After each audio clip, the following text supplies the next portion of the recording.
আসসালামু আলাইকুম everyone, welcome back to my channel. তো আজকে আমি বানাবো থোড়ের বড়া।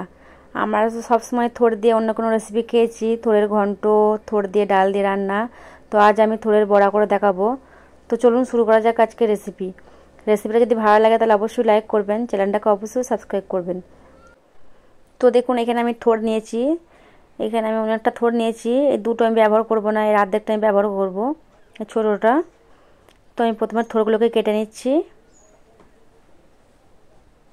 তো এখানে দেখুন আমি থোড়গুলোকে ছোটো ছোটো করে কেটে আমি পানিতে ভিজিয়ে রেখেছি, নুন পানিতে।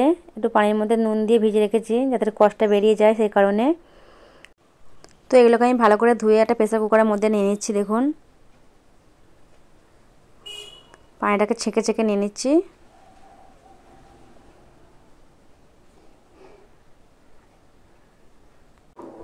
আর এই থোড়গুলোকে কিন্তু কেটে অবশ্যই পানির মধ্যে ভিজিয়ে রাখতে হবে, নাহলে কিন্তু কালো হয়ে যাবে।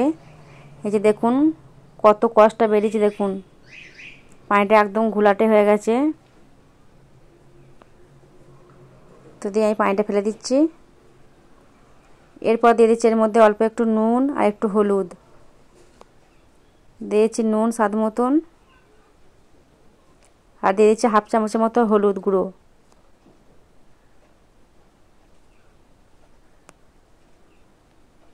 আর দিয়ে দিচ্ছি পানি, দিয়ে দিচ্ছি 1 কাপ মতো পানি। দিয়ে এগুলোকে 3-4টা সিটি মেরে নেব, সেদ্ধ করে নিতে হবে ভালোভাবে, যেহেতু এগুলো থোড় ভালোভাবে সেদ্ধ করতে হবে। তো দেখুন এখানে আমি 4টে সিটি দিয়ে নিয়েছি, থোড়গুলো সেদ্ধ হয়ে গেছে, এই যে দেখুন। তো দিয়ে আমি পানিটাকে ছেঁকে নিয়েছি, দিয়ে একটা বড় জায়গার মধ্যে নিয়ে নিলাম এগুলোকে। দিয়ে এগুলোকে ভালো করে একটু মেখে নিতে হবে। তো আমি এটা গরম আছে যেহেতু একটা গ্লাসের সাহায্যে এভাবে মেখে নিচ্ছি। দেখুন একদম এগুলোকে মিহি করে নিতে হবে যেন গোটা গোটা না থাকে। তো এগুলোকে দেখুন ভালো করে ম্যাশ করে নিয়েছি আমি, এই যে দেখুন সুন্দর করে ম্যাশ করে নিয়েছি। এরপর দিয়ে দিচ্ছি এর মধ্যে পেঁয়াজ কুচি আর কাঁচা লঙ্কা কুচি। এখানে আমি একটা মিডিয়াম সাইজে পেঁয়াজ কুচি করে নিয়েছি আর 2টো কাঁচা লঙ্কা কুচি দিয়ে দিলাম। দিয়ে দিচ্ছি 1 চামচ আদা রসুনের পেস্ট, দিয়ে দিচ্ছি লঙ্কার গুঁড়ো হাফ চামচ, দিয়ে দিলাম ধনে জিরে গুঁড়ো 1 চামচ, দিয়ে দিচ্ছি নুন স্বাদ মতো, আমাদের আরপি হেল্প করছে আমার। এরপর দিয়ে দিলাম চিনি 1 চামচ,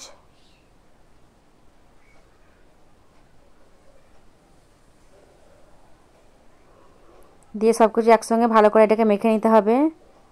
তো দেখুন আমি মেখে নিচ্ছি, খুব ভালো করে মাখতে হবে এটাকে।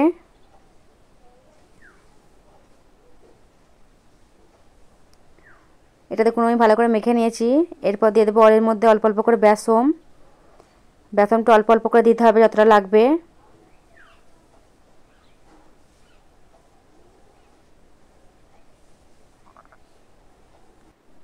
তো এখানে দেখুন আমি বেসন দিয়ে এটাকে মেখে নিয়েছি। তো এটা হয়ে গেছে বড়া ভাজার জন্য রেডি। তো আমি এরপর একটা ননস্টিকের তাওয়া নিয়েছি, এই তাওয়ার মধ্যে দিয়ে দেবো 2 টেবিল চামচ তেল। এখানে আমি সাদা তেল দিয়ে দিচ্ছি, দিয়ে তেলটাকে প্রথমে গরম করে নেব।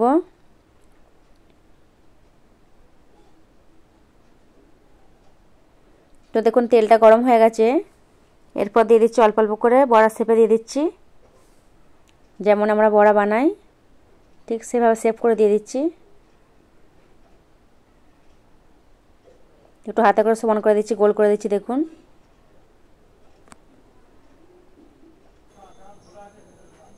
তো এখানে দেখুন বড়াগুলো একটা সাইড ভাজা হয়ে গেছে, তো আমি এগুলোকে উল্টে দিচ্ছি। দেখুন কত সুন্দর কালার এসছে, লাল লাল। তো দুটো সাইড এরকম লাল করে ভেজে নিতে হবে উল্টে পাল্টে। তো দেখুন কত সুন্দর কালার এসে গেছে, তো এগুলো সব ভাজা হয়ে গেছে। আমি এগুলোকে তুলে নিচ্ছি এবার।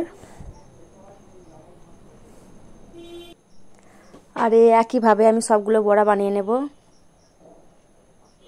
তো দেখুন এগুলো তুলে নিচ্ছি, দিয়ে বাকিগুলো সব বানিয়ে নেব। তো দেখুন রেডি হয়ে গেল থোড়ের বড়া। এই যে দেখুন কত সুন্দর হয়েছে, কালারটা খুবই ভালো এসছে।